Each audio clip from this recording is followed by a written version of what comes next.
What's up, everybody? This is Mark from Solo Games, and today we're going to talk about what makes a good trading card game. So, recently I've been working on my review for Grand Archive, and it's actually going to be probably the biggest project on my channel so far, as far as reviews goes. I really want to put my best effort into showcasing what this game is all about and why I think it's a really good, well-designed game. And in doing that, I started thinking about the aspects and the qualities that would make a high-quality, good trading card game. And there are so many different things and so many different factors that I think a lot of people think really matter, but in effect, they actually don't matter long term. So today I'm just going to kind of talk over what I believe actually makes a trading card game worthwhile, high quality, and has long lasting market share. So first thing I want to talk about is gameplay.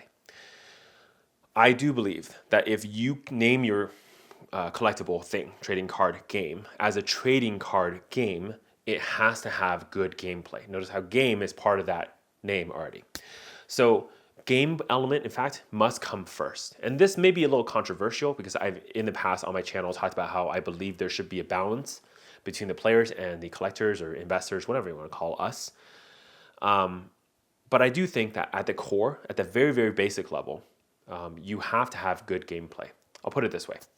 If a trading card game is only collectible, it will never actually be successful.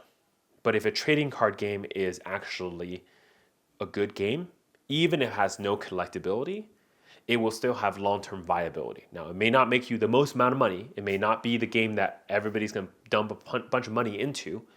It will still last longer as a game. Now, will it be forever? We don't know. But again, that's the core. It has to be a good game first. And this is really important. And I don't just mean this from the perspective like it's a good game now. The designers early on in their card game has to put a lot of effort into designing, not just for today and tomorrow, but maybe 10 years in the future.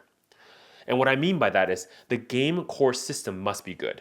And it must have enough flexibility and different like gaps and extensibility to build for a future card game. So don't just think about what the current game looks like. I mean, a lot of times when you think about that, we think about a board game. We think about it something that's finite, right? Self-contained. The moment it's released, maybe you have a couple expansions, but by and large, it's the same game.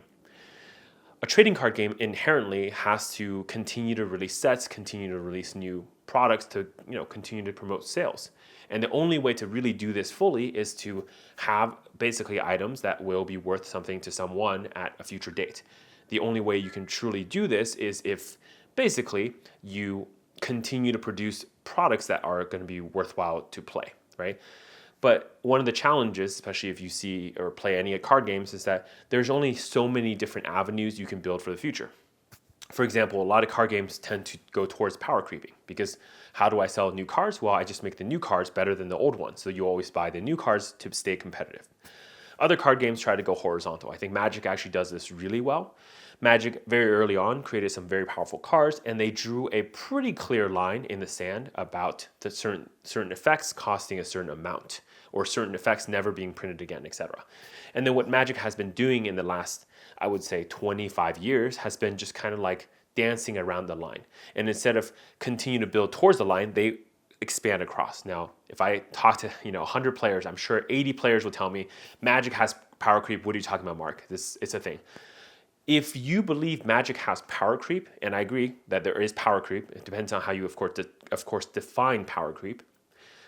Almost every card game has 1,000 times the power creep Magic has. So Magic has seen nothing. If you want to see what power creep looks like, look at any Japanese card game, and that's true power creep. In fact, just look, you don't have to look very far. Look at Yu-Gi-Oh!, look at Pokemon. And that's where you will see it's a huge increase in power creep.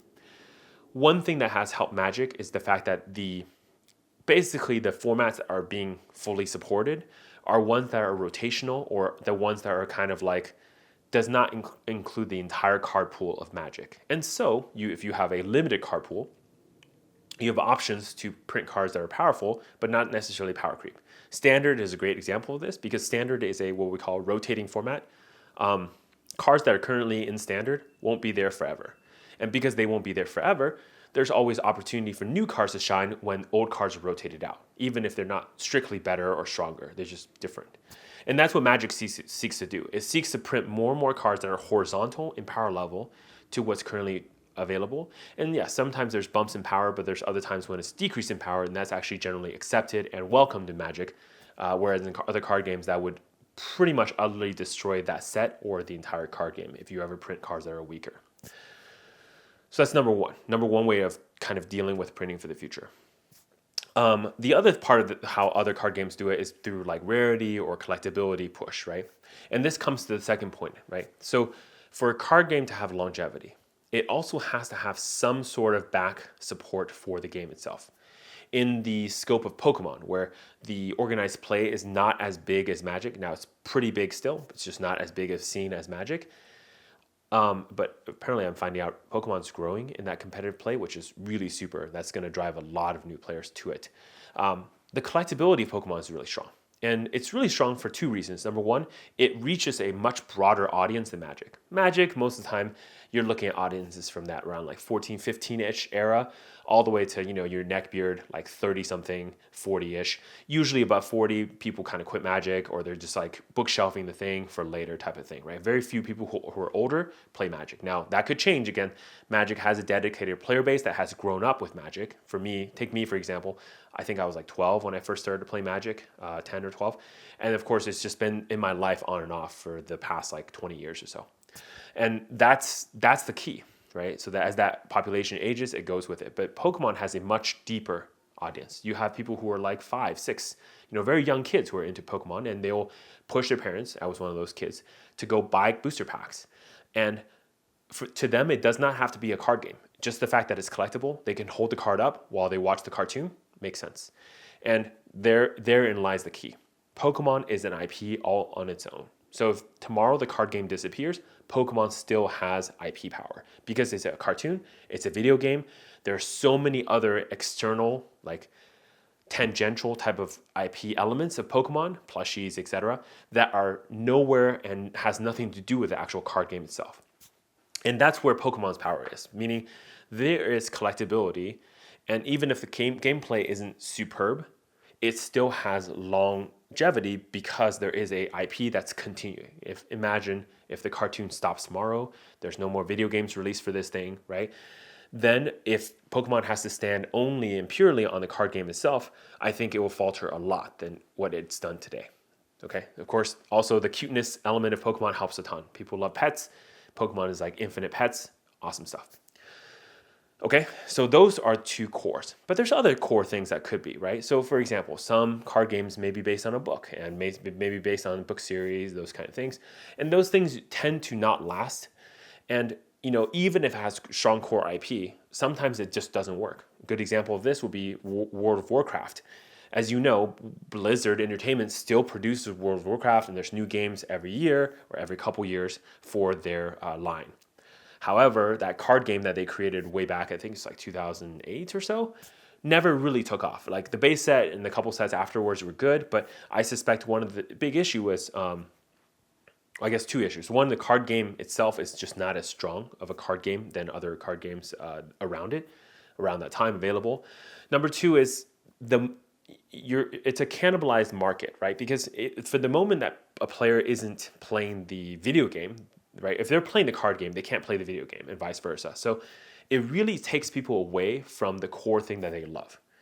Now, we can make the same argument for Pokemon. If you're watching Pokemon, you can't be playing the card game and vice versa. But Pokemon as a media content, as TV show, you absorb it when the new episode comes out. And that's like once a week or whatever schedule they're on. It's not every day, every hour. Whereas World of Warcraft, you could be playing the game all the time. So it truly cannibalizes their own system, parasitic, if you will, by design. So those are the elements. Now, why I mentioned that at the core, gameplay is super important, right? Is because without those elements, without some sort of boosting element at the base, foundational for what a good card game is, there is no card game. Even if the card game is highly collectible. There are a lot of games, right, where you have your golden signatures, your serialized cards, this and that, all this stuff. But if there's no base element to it itself, then the game essentially will never be, right? A good example of this would be like something like Weiss. Now, I get it. Weiss actually has a pretty big market outside of America, and it's a pretty big thing in Japan. but I would say the Weiss English version is pretty much a failure, right? There are, of course, some players, but compared to your mainline TCGs, these things don't even show up. Most stores I've been to, I've never heard them run Weiss tournaments. It's just not a thing that people run. Most people who buy Weiss boxes are buying it for purely the collectability of it, and that's about it. And this is why, for example, as a game, it has tanked a lot. Force of Will is another good example where if the card game cannot sustain and it's purely about power creep, at some point you're going to price a lot of players out and they just feel like they can't be part of the market. And of course, these things, there are other elements I have not mentioned, of course, right? So this video is not meant to be all-inclusive or conclusive, but at the same time, it's going to give you some ideas as to why these things happen the way they do. So there's that. I think at the core, foundationally, a trading card game must have good gameplay or must have good IP that supports it.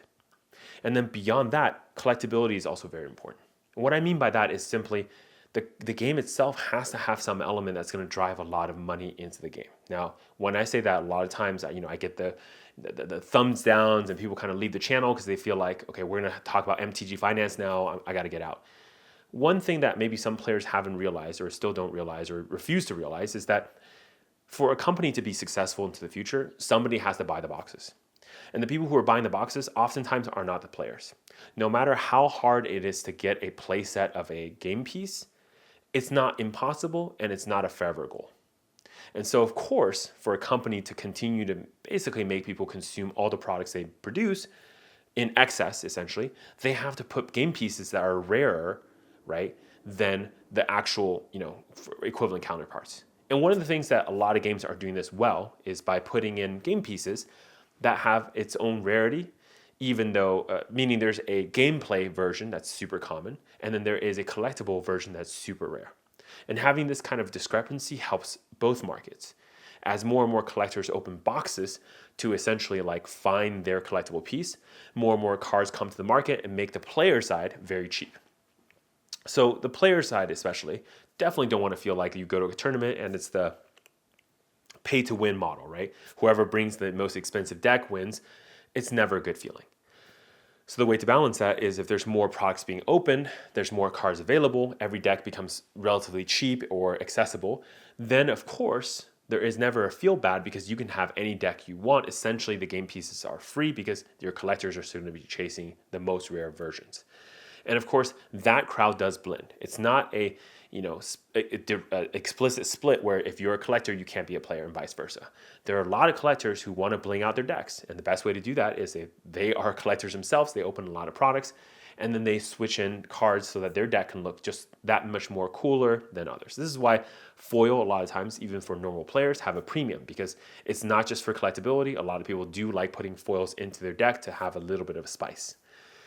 So that's pretty much it, right? These two things do have to, of course, combine together to make a really, truly good trading card game.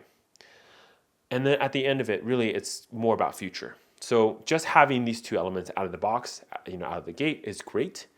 But ultimately, what makes a trading card game have long-term longevity will be how the team manages that game for the future.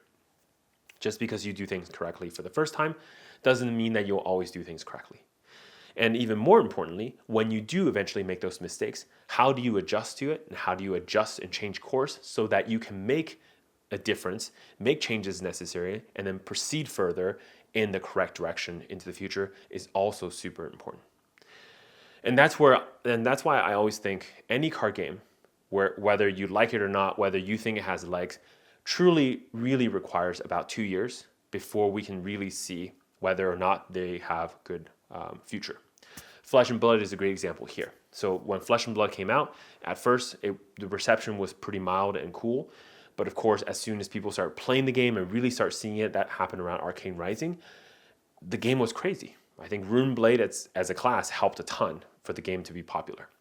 And of course as time goes on, people started becoming a little bit more jaded, especially because Flesh and Blood went a little bit overboard with the print runs, and they essentially printed way more than they needed. And remember, they had 2 lines of product, the first editions and the unlimited, and what they basically failed to do was failed to disclose how much first edition they actually printed for the third set, Monarch.